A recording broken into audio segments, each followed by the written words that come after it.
time. No hesitation, no doubt. That's it? That's it. I got it. Our word for John and Fez.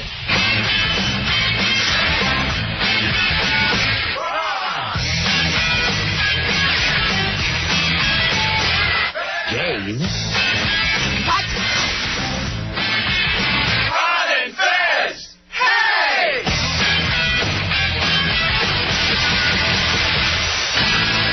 I got a fever, and the only prescription is more cowbell. I could have used a little more cowbell. I gotta have more cowbell. We should probably give him more cowbell. Buddies. Oh, buddies, it's the Ron and Fez show. I'm Ron. There's Fez. Hiya, buddies. And we just wanted to say Don and Mike show. Yes, that's the phrase that sends you into our big-ass prize closet, the Don and Mike show. So if you're the first caller, 866-277-4969,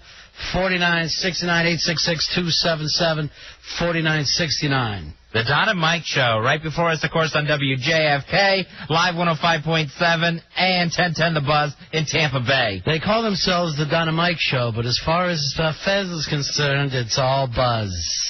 1010 The Buzz. They finally named a station after the right guy, Buzz Burbank, on the Don and Mike Show. You know, when I heard that they had the Buzz Brothers started in Tampa, I was wondering, don't tell me, Buzz Burbank has brothers. Oh, there's no way we've got two of those. Yeah. There's no way that we would be lucky enough to have two, what I would call, miracles. That's really uncomfortable. Even as a joke, and I was enjoying the joke for a while. What is it with you and Buzz? What's that all about? I don't know. There is something about Buzzy's voice that just melts me. Yeah. I don't know what it is.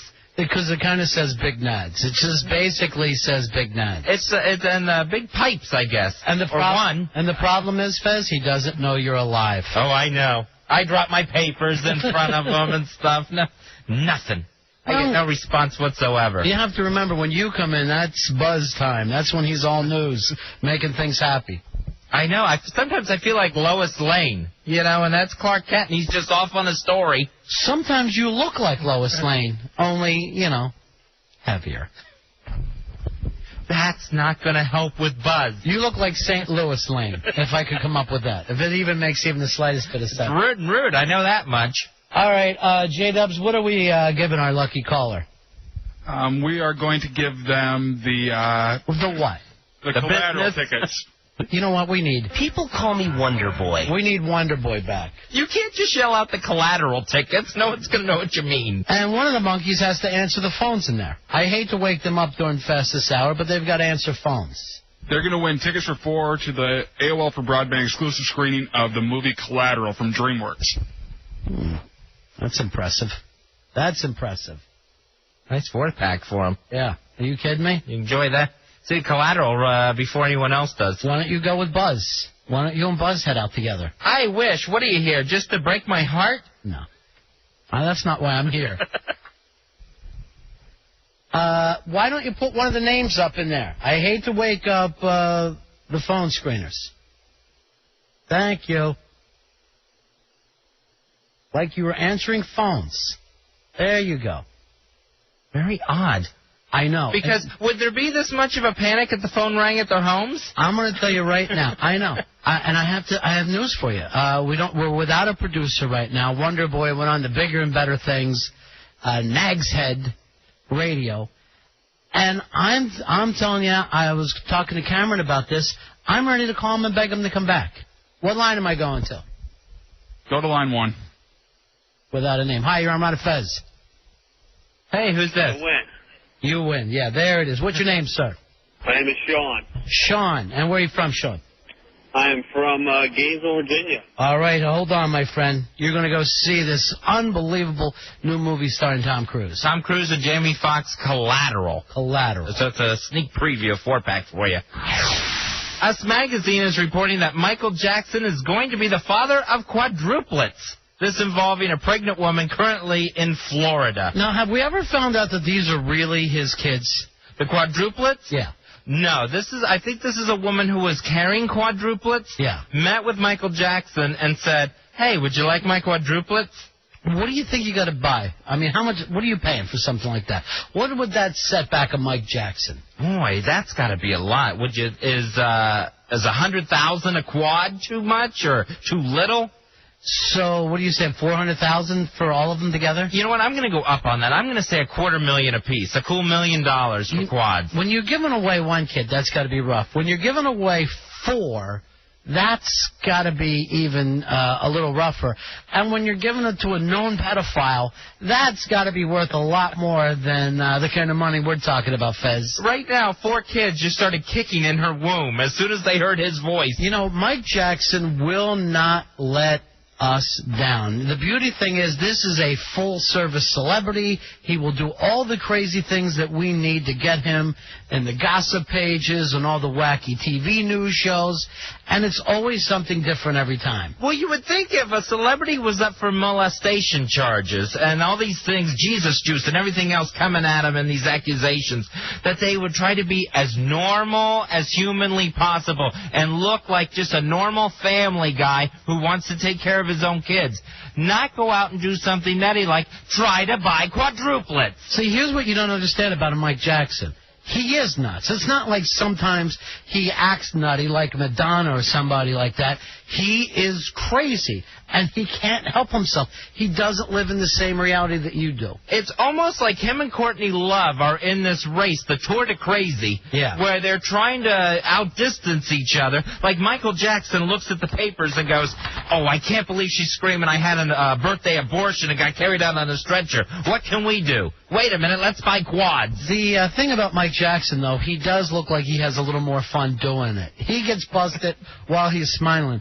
Courtney looks like she's in physical, mental, and spiritual pain, just screaming out.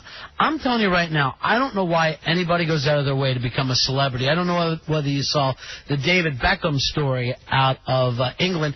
He is a gigantic celebrity everywhere except for the United States. The other 99.9 of the world love this guy. Big soccer player. Everybody knows him. Everybody loves him. Guys climbing over his house and trying to get into his house over the wall with a can of gasoline, I guess, to light the home on fire. Now, David Beckham, I know he missed a big penalty goal. I know it must mean more things over there than it does here. But the guy has 2 kids. You're lighting a house on fire.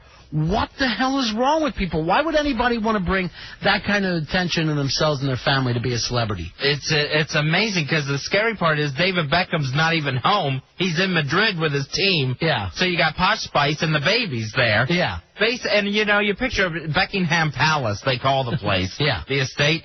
And you just picture that this one woman and these 2 kids are in this big haunted mansion by themselves. Yeah, that's on fire. They're going to end up going, you know what? We can't have people show up at games anymore because you're all just too weird. We'll still have the sport, but nobody can watch. You can just read about it in the paper. Linda Ronstadt was fired and escorted from the Aladdin Hotel and Casino after dedicating Desperado to Michael Moore and his movie Fahrenheit 9/11. I cannot believe that she thinks that he's the Desperado, number one. And number 2, that suddenly Linda Ronstadt has as much heat as she's had probably since 1978. It's been that long. She hasn't been this political since she was dating Jerry Brown. Well, there's no reason to make this political. Somebody says at their show, I want to dedicate my song to somebody. And the next thing, it's in the front page of every newspaper as if it mattered anymore. Yeah, I'm really having trouble with this story because according to the Aladdin Casino, as soon as she did this, people started spilling and throwing their drinks. They're doing that in Vegas anyway. They ran out in the lobby and just started tearing down her big posters and screaming and demanding their money back. These are the people I wouldn't want in my casino messing up my nice carpets. These are the ones that should be escorted to the bus. You know what I love about the story, too, is Linda Ronstadt and Michael Moore look like they belong together. Almost as if they were the brother and sister that didn't know who they were, like Cowboy Nokomis on Big Brother tonight.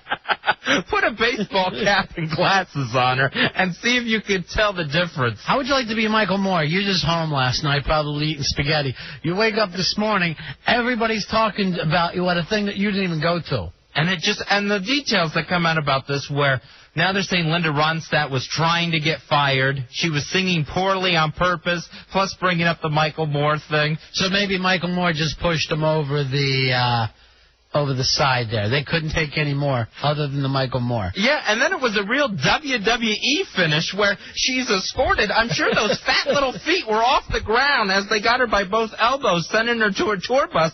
And they told her, you're not going back to your room. We'll pack your belongings and send them to you. I never want to hear... you know what? I feel like going to a casino and just yelling out Michael Moore's name as many times as I can.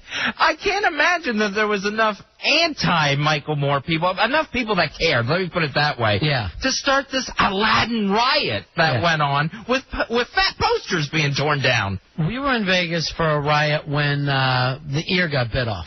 Yeah, when Mike Tyson bit off Holyfield's ear. And everybody went crazy and used that as an excuse to start trying to grab chips. Linda Ronstadt did the same thing, except they were Pringles.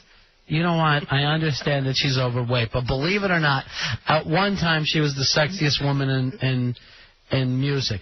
It was actually her and Stevie Nicks at the same time. I don't know what happened to the 70s girls that they got so big. They should have never lived to see the 90s. Sad. Elton John says that stars are scared to speak out now against the war in Iraq. No kidding. Look what happened to Linda Ronstadt. Because of the bullying tactics used by the government to hinder their free speech. Yeah, well, I mean, that's actually pretty true when you really think about it, when you see what's happening. Now, me personally, I don't care what anybody... I mean, you're going to that person's show. If you go to see Ted Nugent, he's going to be yelling out his kind of right-wing stuff. But if you're into Ted Nugent music, you just go and enjoy the rock. Well, with the Ronstadt thing, I'd like to know, the Aladdin, do they do this to the comedians? Yeah. If they book a comic and someone does a Bush joke, do they get escorted out to their bus? First of all, the Aladdin. What year is this that anyone's worried about the Aladdin? They're the ones bringing in Linda Ronstadt talent. Yeah, exactly. So it's not like they're really on the cutting edge of what's happening in Vegas right now. All right, we're going to take a break. We'll be right back. It's the Ron and Fez Show.